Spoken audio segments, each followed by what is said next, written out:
पार्वती गाईचं आगळं वेगळं डोहाळ जेवण. संजय गवळी यांचा अभिनव उपक्रम. कोल्हापूर गणेश पार्क बोंद्रे नगर येथे शेतकरी व उद्योजक संजय गवळी यांनी एक अनोखा आणि हृदयाला स्पर्श करणारा उपक्रम राबवला.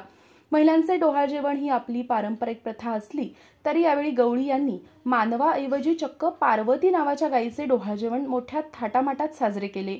या आगळ्या कार्यक्रमाने परिसरातील सर्वांचेच लक्ष वेधून घेतले. मानवासाठी डोहाळ जेवणाची प्रथा असते, परंतु गायीलाही समान महत्त्व देत तिला घरातील एक सदस्य मानून हा कार्यक्रम घेण्यात आला. यामागचा उद्देश गायीच्या संगोपनासोबतच तिच्या भावी पिढ्यांच्या आरोग्याची काळजी घेणे हा होता.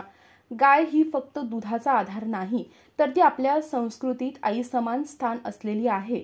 तिच्या पोटी येणारे वासरू म्हणजेच भविष्यातील आधार होय. त्यामुळे तिच्या कल्याणासाठी प्रार्थना करण्याचा हा प्रयत्न आहे, असे गवळी यांनी सांगितले. कार्यक्रमाची सुरुवात मंगल वाद्यांच्या गजरात झाली. पार्वती गायीला फुलांच्या हारांनी सजवण्यात आले. हिरव्या रंगाची साडी नेसवून तिच्या शिंगांमध्ये बांगड्या चढवण्यात आल्या. गायीची पारंपरिक मिरवणूक काढण्यात आली. श्रीफळ, फुले आणि मिठाई अर्पण करून तिचे पूजन करण्यात आले. वातावरणात भक्तिभाव आणि आनंदाचा संगम दिसत होता. या उपक्रमासाठी गणेश पार्क परिसरातील नागरिक, ज्येष्ठ मंडळी, महिला, तरुणाई आणि लहान मुलांनी मोठ्या उत्साहाने सहभाग नोंदवला. सर्वांनी मिळून गायीच्या या आगळ्या डोहाळ जेवणाचा आनंद घेतला. विशेष म्हणजे पारंपरिक पद्धतीने जसे महिलांचे डोहाळ जेवण केले जाते तसाच कार्यक्रम गायीसाठी पूर्ण शिस्तबद्ध पद्धतीने पार पडला. सोहळ्यानंतर तब्बल 500 नागरिकांसाठी सामूहिक जेवण आयोजित करण्यात आले होते. सर्वांनी मिळून जेवणाचा आस्वाद घेतला. त्यामुळे हा सोहळा केवळ गायीपुरता मर्यादित न राहता तो एक सामाजिक ऐक्य आणि बंधुभावाचा उत्सव ठरला.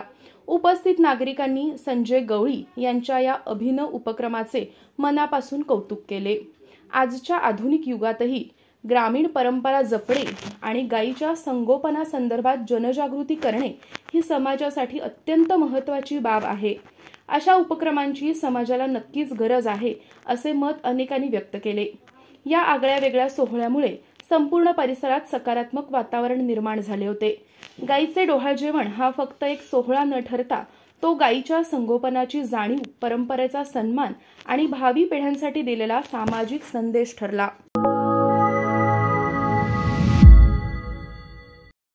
चॅनलला लाईक, शेअर आणि सबस्क्राईब करा आणि हो, बेल आयकॉनवर क्लिक करायलाही विसरू नका.